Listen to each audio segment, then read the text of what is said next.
रमेश चंदनपुर गांव में मजदूरी करके कुछ पैसे कमाया करता था, लेकिन उससे सिर्फ उसके परिवार का पेट ही भर पाता था। मुझे समझ ही नहीं आता कि मैं क्या करूं। इतने बुरे हालात हैं हमारे। आप एक काम कीजिए, कुछ छोटा मोटा सामान बेचना शुरू कर दीजिए, इससे हमें काफी पैसे मिलेंगे। लेकिन क्या बेचें? हमारे पास तो इतना पैसा भी नहीं है कि कुछ अच्छा खरीद कर बेच सकें। हम कुछ खाने का बेच लेते हैं, मैं आपका पूरा साथ दूंगी। मुझे तो कुछ बनाना भी नहीं आता है। जो भी कर पाऊंगा मैं तुम्हारी मदद से ही कर पाऊंगा। तुम्हारी मदद के बिना मैं एक ठेला भी नहीं लगा सकता। ठेला? हाँ, हम ठेला लगा लेते हैं। मेरे पास कुछ 1000 रुपए हैं और मुझे चिकन करी बनानी आती है, इसलिए हम चिकन करी बेचेंगे। उसका सामान भी सस्ता ही आ जाएगा।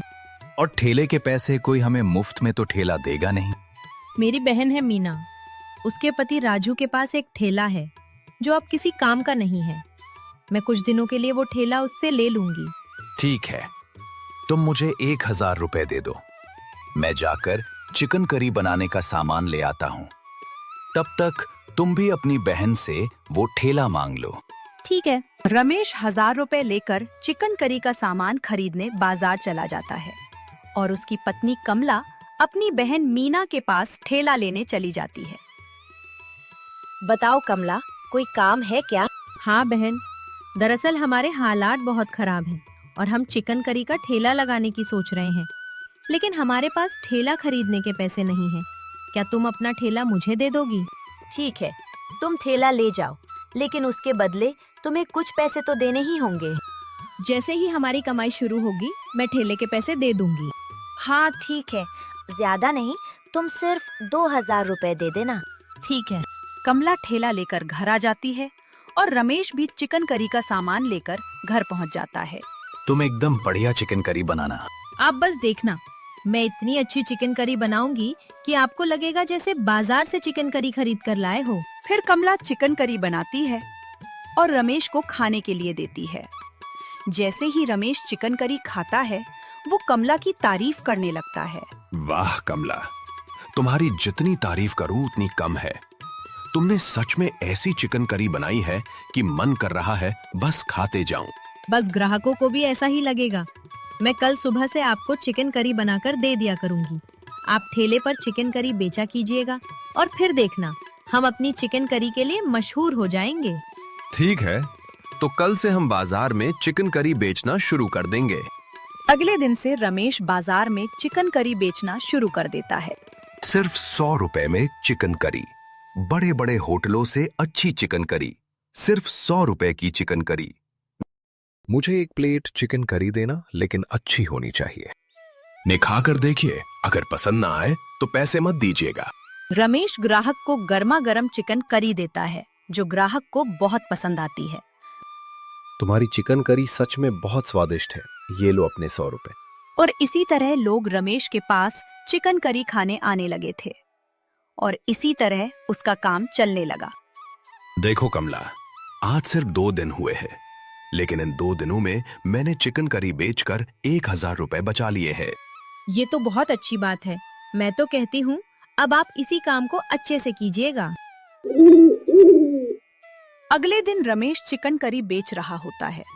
उसके पास अच्छी खासी भीड़ लगी होती है और 4-5 लोग उसके पास चिकन करी खा रहे होते हैं और उसकी तारीफ भी कर रहे होते हैं। तभी मीना का पति राजू रमेश को देख लेता है। ये तो रमेश है और ये तो मेरा ठेला है। ये मेरे ठेले पर चिकन करी बेच रहा है। वैसे तो इसके पास कोई काम नहीं था, लेकिन जब से इसकी पत्नी ठेला लेकर गई है तब से इसका काम बहुत अच्छा चल रहा है। मैं जाकर ये बात मीना को बताता हूँ। राजू घर जाकर मीना को सब बता देता है। मीना, तुम कितनी बेवकूफ हो। तुमने अपना ठेला उस रमेश को दे दिया। क्या तुम्हें पता है कि रमेश उसी ठेले पर चिकन करी बेच रहा है और बहुत अच्छी कमाई कर रहा है। मुझे तो लगता है कि हमने उसे ठेला देकर गलती कर दी। आप सच कह रहे हैं क्या? क्या उसके यहाँ सच में बहुत भीड़ थी? हाँ, अगर वो ठेला हमारे पास रहता तो कितना अच्छा होता। तुम चिकन करी बनाती और मैं बाजार में बेचता, तब लोगों की भीड़ उसके पास नहीं हमारे पास होती और हम मुनाफा कमा रहे होते। मुझे क्या पता था कि कमला और जीजा हमसे भी ज्यादा कमाने लगेंगे। अब आप कुछ कीजिए ना। मैं कल कुछ करता हूँ। अगले दिन जब रमेश चिकन करी बेच रहा होता है तब राजू वहां पहुंच जाता है। रमेश, मुझे तुमसे कुछ काम था। हाँ बताओ, क्या काम है? मुझे अपना ठेला वापस चाहिए। ये सुनकर रमेश चौंक जाता है। आपको ठेला वापस चाहिए? लेकिन क्यों? तुम्हें क्या लगता है कि मुझे ठेले का कोई काम नहीं पड़ेगा? अरे मुझे भी ठेले की जरूरत होती है, इसीलिए तो मैंने ये ठेला लिया था। अब मुझे कल से ठेले की जरूरत है, इसलिए तुम मुझे मेरा ठेला वापस कर दो। लेकिन आपका ये ठेला तो बहुत समय से खाली पड़ा था, इसलिए हमने आपसे ये ठेला मांगा था। अरे जब खाली पड़ा था तब था, अब खाली नहीं है। अभी मुझे सच में ठेले की जरूरत है, तुम मुझे ये ठेला अभी की अभी दे दो। तो फिर मैं आज का काम कर लेता हूँ। आज जो चिकन करी लाया हूँ वो मैं बेच दूं, फिर आप कल आकर ये ठेला ले जाना। नहीं, मैं इतना इंतजार नहीं कर सकता। तुम मुझे ये ठेला अभी दो, तभी मैं जाके इस ठेले पर थोड़ी सेटिंग करूंगा। रमेश राजू को बहुत समझाने की कोशिश करता है, लेकिन राजू अपनी ही जिद में था और वो रमेश से जबरदस्ती ठेला छीन लेता है। वो रमेश का सामान भी उसे वापस नहीं करता और ठेले के साथ सारा सामान लेकर चला जाता है। इसका रमेश को बहुत दुख होता है। राजू ने सबके सामने मेरी बेइज्जती कर दी, अब मैं इससे कभी कोई मदद नहीं लूंगा। उधर राजू ठेला लेकर घर पहुंच जाता है। ठेला देखकर मीना भी हैरान रह जाती है। ठेले के साथ आप सामान भी ले आए। हाँ, मैंने सबके सामने रमेश से ठेला छीन लिया और लेकर आ गया। आपने बिल्कुल सही किया। ठेला हमारा है और मुनाफा वो कमाए, ये कैसे हो सकता है? अब तुम भी अच्छी चिकन करी बनाना सीख लो। कल से तुम्हें ही चिकन करी बनानी होगी। मैंने आज ही चिकन करी बनाकर देखी है। अब मैं एकदम बढ़िया चिकन करी बनाकर दूंगी आपको, आप चिंता मत कीजिए। मीना और राजू अपनी इस हरकत से बहुत खुश थे। उधर रमेश गुस्से में घर पहुंचता है। उसे देखकर कमला समझ जाती है कि कुछ गड़बड़ हुई है। आप इतने गुस्से में क्यों दिख रहे हो, क्या हुआ? अभी तुम भी मुझसे बात मत करो कमला। मैं इतना गुस्से में हूँ कि अगर कुछ कह दिया तो तुम्हें बुरा लगेगा। मुझे बताओ, आखिर हुआ क्या है? कैसी बहन है तुम्हारी और कैसा जीजा है जो हमसे इतना जल रहा है। हमने इतनी मेहनत से अपना चिकन करी का काम शुरू किया था और माना कि हमने ठेला उनसे लिया, लेकिन वो ठेला भी इसलिए लिया क्योंकि उनके पास वो ठेला खाली पड़ा था। अगर उन्हें ठेला नहीं देना था तो वो पहले ही मना कर देते। आज वो सबके सामने आकर मेरी बेइज्जती की और ठेला वापस ले गया। तुम्हें पता है मुझे कितना बुरा लगा। अगर ऐसी बात है तो मैं जाकर मीना से बात करती हूँ। अब कमला गुस्से में मीना के घर पहुंचती है और कविता से पूछती है, बहन, ये जीजा जी ने बिल्कुल ठीक नहीं किया। अगर उन्हें ठेला चाहिए था तो वो अगले दिन ले लेते, और अगर ठेला नहीं देना था तो पहले ही मना कर देते। लेकिन इस तरह बेइज्जती करके तुमने ठीक नहीं किया। एक तो तुम्हारे हालात खराब है, ऊपर से तुम्हारी ये अकड़। अगर ऐसी बात है तो जाकर एक नया ठेला ले लो ना। कुछ पैसे खर्च करो और अपना खुद का ठेला लगा लो। यहाँ आकर बातें मत बनाओ। कमला को मीना की ये बात खल जाती है और वो वापस घर जाकर रमेश से कहती हैं, अब कल से चिकन करी कैसे बेचेंगे? मैं कल फिर से चिकन करी नहीं बेचूंगा, मैं कोई दूसरा काम देख लूंगा। आप थोड़ा शांत दिमाग से सोचिए, इस तरह गुस्से में नहीं। मैं अच्छी चिकन करी बनाती हूँ, फिर हम उसे बाजार में बेचते हैं। फिर हम ये काम क्यों बंद करें? लेकिन अब हमें फिर से खर्चा करना पड़ेगा। तो आपके पास कितने पैसे हैं? आज भी तो कुछ कमाई हुई होगी ना? हाँ, पिछले 3 दिनों में हमने लगभग 1500 रुपए बचाए हैं। यानी हमारे पास अभी भी कुल मिलाकर 2250 रुपए हैं। मैं बाजार से ठेला लेकर आती हूँ। अब कमला बाजार में एक दुकान पर पुराना ठेला खरीदने जाती है। मुझे एक पुराना ठेला चाहिए और मेरे पास सिर्फ 1500 रुपए हैं। आप पुराने ठेले के चक्कर में क्यों पड़ी है? अरे नया ठेला ले लीजिए, मैं आपको सिर्फ 3000 में नया ठेला दे दूंगा। नहीं भैया, मेरे पास इतने पैसे नहीं हैं। मेरे पास सिर्फ 1500 रुपए हैं। आप मुझे कोई पुराना ठेला ही दे दीजिए। दुकानदार उसे एक पुराना ठेला दे देता है। ये लीजिए, ये मैं आपको 1000 रुपए में ही दे दूंगा। मैं कमला 1000 रुपए में एक ठेला खरीद लेती है और फिर चिकन करी बनाने का सामान और ये सब लेकर वो घर आ जाती है। अब रोज की तरह मैं आपको कल भी चिकन करी बना कर दूंगी और आप जाकर उसे बाजार में बेचना। ठीक है। अगले दिन रमेश अपने नए ठेले के साथ उसी जगह पहुंचता है जहां वो पहले चिकन करी बेचा करता था। लेकिन वहां राजू भी अपना ठेला लेकर आता है। ये ठेला तुम कहाँ से ले आए? इससे तुम्हें क्या मतलब?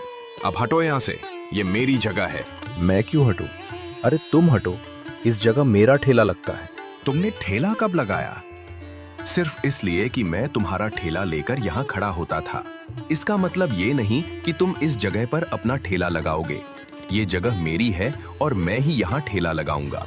इसी बात पर दोनों में झगड़ा शुरू हो जाता है, लेकिन आसपास के लोग वहां आ जाते हैं और वे रमेश का साथ देते हैं।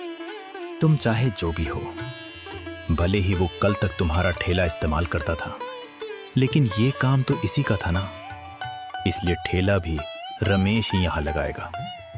हाँ हाँ, और तुम्हें ज्यादा चालाकी दिखाने की जरूरत नहीं है। आसपास के लोगों के कहने पर राजू वहां ठेला नहीं लगाता है, बल्कि वो रमेश से थोड़ी दूर जाकर अपना ठेला लगाता है और इस वजह से उसे नुकसान भी होता है, क्योंकि सभी लोग चिकन करी खाने रमेश के पास चले जाते हैं और राजू पूरे दिन अपने ठेले पर बैठा रहा। अगर मैंने वहीं ठेला लगाया होता तो आज लोग मेरे पास आते, लेकिन इस रमेश की वजह से एक भी आदमी मेरे पास नहीं आया। मैं इस बात का बदला इससे लेकर रहूंगा।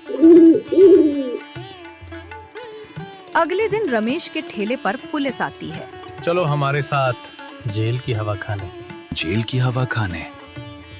लेकिन मैंने ऐसा क्या किया है? तूने क्या किया है? तेरी घटिया चिकन करी खाने के बाद महेश जी को अस्पताल में भर्ती होना पड़ा। तुझे पता भी है कि वो जिंदगी और मौत के बीच जूझ रहे हैं। महेश जी? लेकिन कौन महेश जी? महेश जी यहाँ के एक बड़े व्यापारी हैं। कल उन्होंने अपने नौकर से चिकन करी मंगवाई थी और उसने तेरे ठेले से चिकन करी ली थी, लेकिन तेरी चिकन करी खाने के बाद उन्हें अस्पताल में भर्ती होना पड़ा और उनकी हालत में कोई सुधार नहीं हो रहा है। इसलिए तुझे पुलिस स्टेशन चलना होगा। साहब ऐसा मत कीजिए, मैंने कुछ भी गलत नहीं किया है, मेरा यकीन कीजिए। जो भी कहना है वो पुलिस स्टेशन में कहना। पुलिस उसे अपने साथ ले जाती है और ये देखकर राजू बहुत खुश होता है। मुझसे पंगा लेने चला था, अब देख लिया ना कि क्या हुआ। कुछ महीनों तक जेल में पड़ा रहेगा, तब तक मैं अपना ठेला अच्छे से चला लूंगा। जब रमेश की पत्नी कमला को इस बात का पता चलता है तो वो तुरंत पुलिस स्टेशन पहुंच जाती क्या है। हुआ साहब, आपने इन्हें जेल में क्यों बंद किया है? कल इसके ठेले की चिकन करी खाने के बाद एक बड़े व्यापारी की तबीयत खराब हो गई और वो अस्पताल में भर्ती हैं। इसलिए मैंने इसे जेल में डाल दिया है। कमला तुरंत रमेश से बात करने जाती है। क्या हुआ? क्या आपने अपने ठेले पर किसी और को आने दिया था? नहीं, ठेला हर समय सिर्फ मैं ही देखता हूँ और किसी को भी ठेले पर नहीं आने देता। कल भी मेरे ठेले पर कोई नहीं आया था और सामान तो तुम ही बनाती हो और तुम ही देती हो। तभी कमला को याद आता है कि एक दिन पहले मीना उससे मिलने आई थी। मुझे याद आ गया, कल मीना मुझसे मिलने आई थी। मुझे लगता है कि ये सब उसी ने किया होगा। लेकिन तुम ये कैसे साबित करोगी? कमला सारी बात पुलिस को बताती है। साहब, कृपया एक बार मेरी बहन के घर चलिए। मुझे लगता है कि उसने कोई चालाकी करी है। ठीक है, मैं आपकी बात मान लेता हूँ, लेकिन मैं अकेला ही जाऊंगा। पुलिस वाला राजू और मीना के घर पहुंच जाता है। दरवाजे पर पुलिस वाले को देखकर मीना घबरा जाती है। आपके खिलाफ शिकायत है। आपने रमेश की चिकन करी में कुछ मिलाया था, जिसकी वजह से महेश जी अस्पताल में भर्ती हैं। उनकी हालत बहुत नाजुक है, इसीलिए आपको पुलिस स्टेशन चलना पड़ेगा। लेकिन मैंने तो कुछ भी नहीं मिलाया था। आपको जरूर कोई गलतफहमी हुई है। नहीं, ये काम आपने ही किया है, इसलिए आपको पुलिस स्टेशन चलना पड़ेगा। मीना डर जाती है। उसे लगता है जैसे उसकी पोल खुल गई हो और इसलिए वह सोचती है कि पुलिस से माफी मांग लेना ही बेहतर होगा। मुझे पुलिस स्टेशन मत लेकर चलिए, बात को यहीं खत्म कर दीजिए। ठीक है, लेकिन आपने उसमें ऐसा क्या मिलाया था? मैंने खाने में कोई गलत चीज नहीं मिलाई थी, लेकिन जब मैं उसके घर गई थी तब वो चिकन करी बना रही थी, इसलिए मैंने उसमें खराब मसाला मिला दिया था। मुझे पता था कि इससे कुछ लोगों को चिकन करी का स्वाद खराब लगेगा, लेकिन मुझे ये नहीं पता था कि कोई बीमार पड़ जाएगा। इसका मतलब कमला जी सही कह रही थी, आपने ही मिलावट की थी। अब मैं आपको जरूर पुलिस स्टेशन लेकर चलूंगा और आपने जो किया है उसके लिए आपको सजा भी होगी। पुलिस वाला मीना और राजू को जेल में डाल देता है और रमेश जेल से छूट जाता है। जब लोगों को इस बात का पता चलता है तो वे राजू और मीना की बुराई करने लगते हैं, जबकि कमला और रमेश के लिए लोगों के मन में सम्मान बढ़ जाता है। और फिर रमेश और कमला के ठेले पर चिकन करी खाने के लिए बहुत सारे लोग आने लगते हैं, जिसकी वजह से उनका चिकन करी का ठेला मशहूर हो जाता है। दोस्तों, आपको हमारी कहानी कैसी लगी? हमें कमेंट बॉक्स में जरूर बताइए। और अगर आपको हमारी कहानी पसंद आई हो तो इसे अपने दोस्तों के साथ जरूर शेयर कीजिए। और हाँ, अगर आप हमारे चैनल पर नए हैं तो सब्सक्राइब करना बिल्कुल मत भूलिए, ताकि आपको हमारी ऐसी नई नई कहानियां मिलती